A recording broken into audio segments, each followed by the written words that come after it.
Hola amigos, bienvenidos. Ahora presentamos 10 minutos de visión. Un programa presentado por abelcamposministry.org.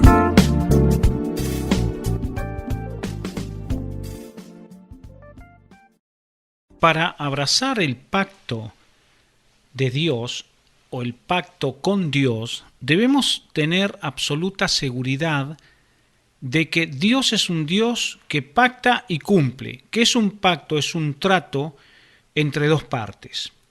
Voy a leer Isaías capítulo 56, versículos 6 y 7.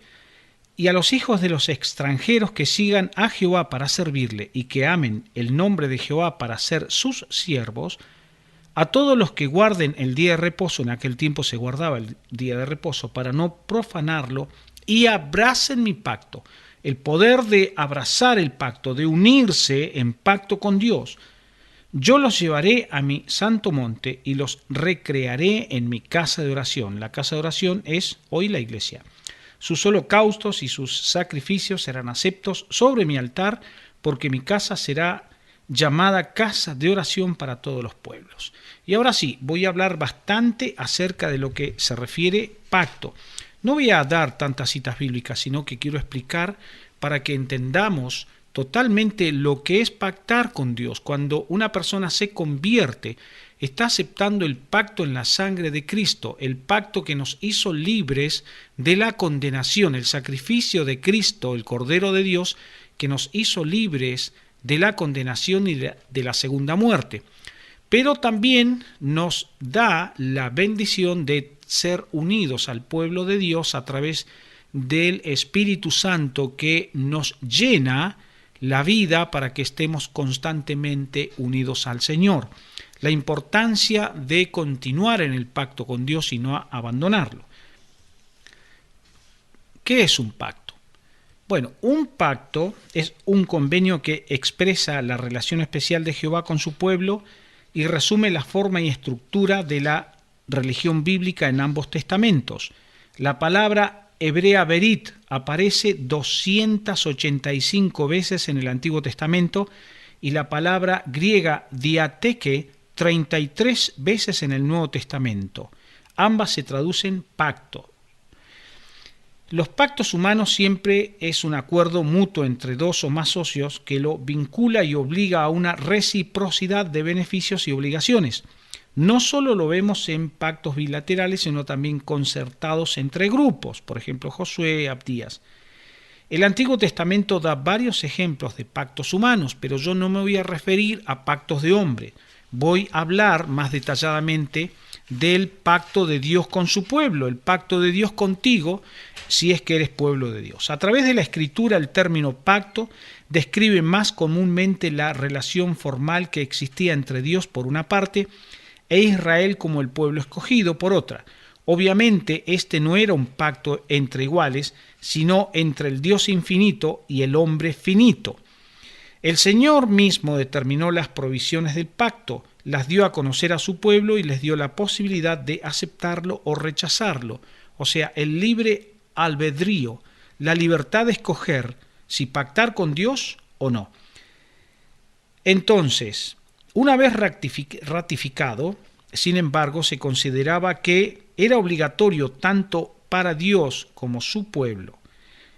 En suma, abarcaba todo lo necesario para que el plan de salvación fuera totalmente efectivo. Por su parte, Dios prometía bendecir a su pueblo, darle en posesión la tierra de Canaán, revelarles su voluntad para ellos, enviarles el Mesías, cosa que ya hizo, vino Jesús, el Hijo de Dios, el Cristo, a redimir a toda la humanidad y emplearlos como un instrumento escogido para convertir al mundo. Por su parte, el pueblo debía rendir obediencia implícita y cooperar con todos los requerimientos de Dios.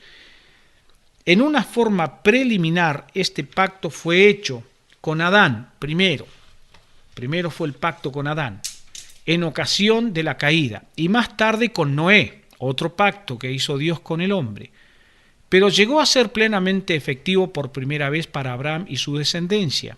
Fue ratificado formalmente en el Sinaí cuando Israel como nación prometió cumplir las demandas divinas y aceptó las promesas. A través de Moisés se dio la ley.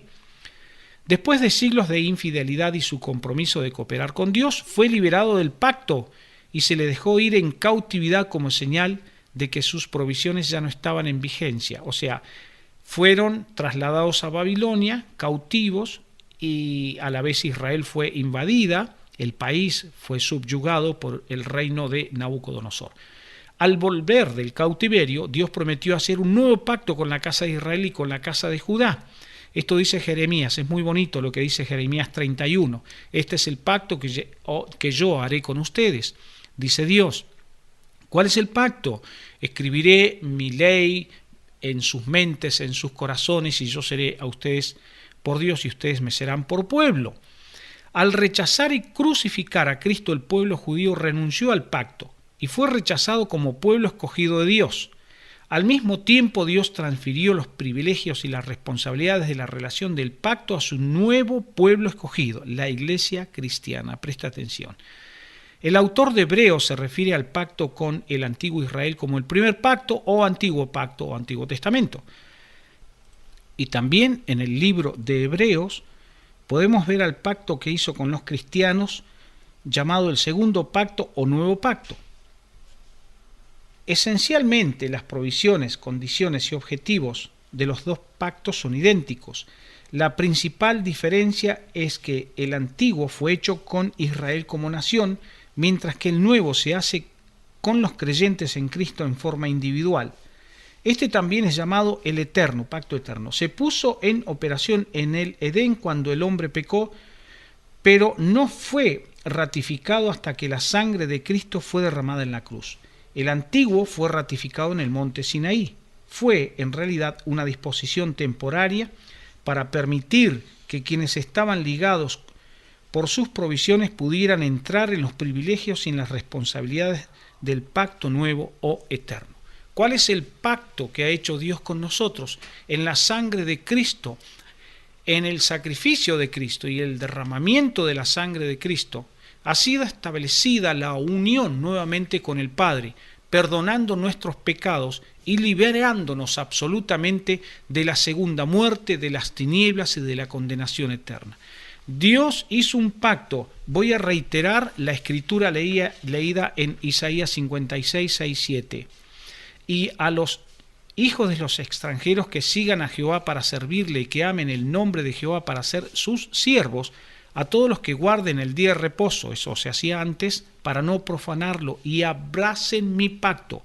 Yo los llevaré a mi santo monte, y los recrearé en mi casa de oración, la iglesia. La iglesia es un lugar de recreo, de tomar fuerza, de ser enseñado, de ser instruido y tener la posibilidad de trabajar para Dios en la iglesia. Sus holocaustos y sus sacrificios serán aceptos sobre mi altar, porque mi casa será llamada casa de oración para todos los pueblos. Es tiempo hoy de volver a abrazar el pacto de Dios. Estamos en tiempos finales y es muy peligroso no hacerlo. Si usted hoy está lejos de Dios y decide abrazar nuevamente el pacto de ser un hijo con vida verdadera, adoración verdadera hacia Dios y abrazar nuevamente el pacto, seguramente que su vida volverá hoy a ser diferente por el amor y la restauración del poder del Espíritu Santo que fue enviado por el Señor Jesús para ayudarnos y auxiliarnos a serles fieles y a estar siempre del lado de Dios y cumpliendo con su palabra. Que Dios le bendiga.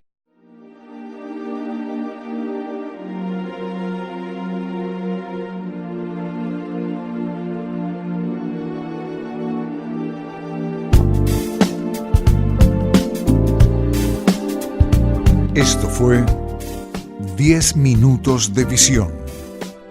Una presentación de abelcamposministry.org, disponible en nuestro sitio web.